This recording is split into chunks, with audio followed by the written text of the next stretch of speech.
Okay, so I have a thing for you guys to make. It's not a great art thing, but it's a necessary thing. These are called cone packs. They're designed to measure the temperature in the kiln. This is the before look. This is the after look. And what happens is these cones are designed to melt at specific temperatures. And they've been designed over the years. They're like an ancient idea on how to tell the temperature. So when the glaze firing is going on that, we're firing to cone 10. And this is why they call them cones, why the temperature is cone 10, because of these pyrometric cones. And so this is cone 10 right here in the middle. And so we know that it's fired completely when cone 10, the heat is hot enough to cause it to rotate over and then just touch the other side, okay, the clay on the other side. This one is cone 9. It's gone completely flat. This one is cone 11, and so it just has a slight arc to it. That what we call that soft. And so this is what we want it to look like when the kiln is done. So we have to have these little guys in this particular format ready to go for the firing. Now, there's also another thing we need to do, and that's this guy. This one tells the temperature when it's time to put it into reduction. Okay, here's you got a lot of terminology that I'm throwing at you, but it's kind of cool. Reduction is a chemical expression, means lack of oxygen. Some of you who are taking chemistry may be familiar with that. So at a certain temperature in the firing process, we cut back the oxygen in the firing. And so the gas needs to burn, and it wants to burn. And so it goes looking for oxygen, and the place that it finds it is in the clay and in the glazes. And so that has some pretty dramatic effects on the colors in the glazes that make them a little bit more intense. And so that's a desirable thing. And that happens to be at a temperature of around 1800 degrees. These ones are kind of like the decimal cones. This is a cone 07, this is cone 08, and this is cone 09 on that one. So 09, if you're thinking decimals, oh yeah, that's actually smaller than 8, and so as you move closer to it, you get kind of a 1 on that. And so this one is the one that's going to melt at the higher temperature.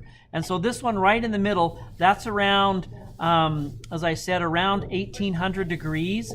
And so we set these ones in there as well. And so we have them sitting next to each other or behind each other. And so as they fire, as soon as we reach 1800, this cone starts to fall, boom. And here, this one starts to fall, boom. And that's when I cut back the gas, or no, the oxygen in the kiln. Now here's the deal though. If we continue to heat this up, these cones, they're going to melt and turn into liquid. And so if I just have a setup like this, it's going to cause a puddle of liquid clay, lava, for lack of a better term, on the floor of the kiln there. And so we don't want that to happen. So we need a little bit of a tray to catch that liquid clay once it's been melted. So here's how we're gonna make these. I have some clay. They're not too complicated. Everybody needs to make one of each. So you're going to make one with the low fire cone pack, cones 09 through 07. And so if you take and you roll out a coil of clay, this one is just a little big, a fat coil of clay, and something about like this, okay? That's step number one. Then it's also helpful to have some paper. Hold on.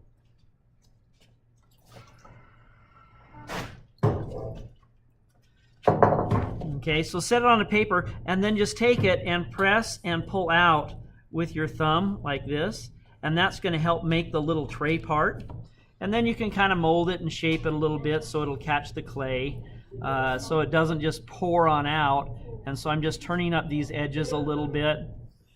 It's not high sculpture, so that's kind of a cool thing. And we can take, and I'm going to push this back just a little bit so that I have a nice tray for the those cones to melt into, so a nice catch tray.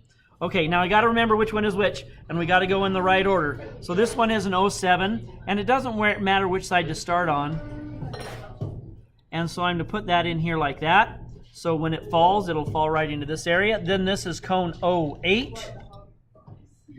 And these will just snap apart. Now if you look at them, you'll notice that there's a flat part on here. So if it's sitting flat on a surface like this, it's naturally going to fall forward on those. And so you kind of see that that look that we're having. So this one is, the next one goes in like this.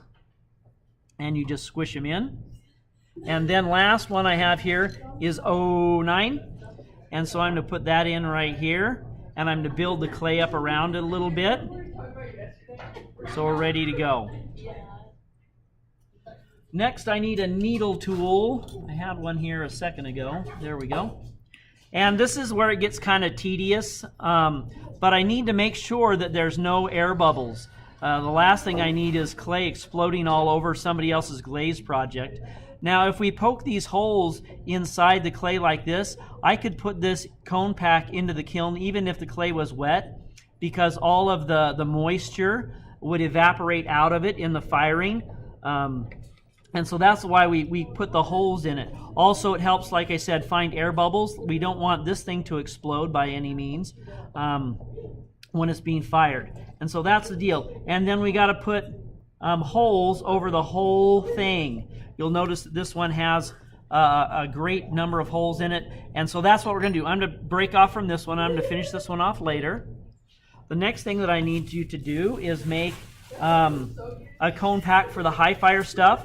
Once again, roll out a coil. This one is quite a bit thinner, you'll probably notice. And then this one just, I put a little curly-Q tail on it so it can come down and fall into this location. These ones usually go a little bit faster, which is kind of a cool thing. And so this one needs to be cone 11. I think that's the blue ones. It says right here on the cones what it is. So this one is cone 11. It has that little imprint on it. Some of you might need to break out some glasses to be able to read it. And then once again, you'll notice that it has a natural direction it wants to fall. So if I'm setting it like this, if I'm setting it flat on the table, that's going to be my clue for what I want it to do. Now this one I'm going to set at a little bit of an angle so it can fall this way, so I can see it bending over, so I can tell when it touches. If it falls straight on, I don't know if it's here or here, so we want to make sure that this one has a little bit of an angle to it. Okay, then we have cone 10. And this one just goes right beside it and press it in. Build up the clay around it a little bit so it will stay. And then finally cone 9. And then this one is going to go right here. And then build up the clay around it. Now we need to make sure that when they fall, they can fall onto the clay that's beside it. And then that looks good. That's a good setup. Then from here, time to stab it. And this one, like the other ones, you just stab it full of holes. And then that's the process. The reason why we use these especially is the pyrometers. That's the big thermometer that actually measures high temperatures of fire. They are not accurate at high temperatures. There's some degree of variance. And over the years they kind of vary. They're not always calibrated quite right. The ones we have in the back room, it says that it's done when it's at 2315 or so, and that's not 2340. And so if I went by 2340 on trying to finish it, it'd probably be cone 11, cone 12. Everything would start to melt. And so this gives us an exact measure of the temperature in the kiln. And so that's the reason for using these. So I would like you to make one of each. It's a 5-point assignment. Pretty simple, pretty easy. But that will give us enough cone packs to fire for the rest of the semester.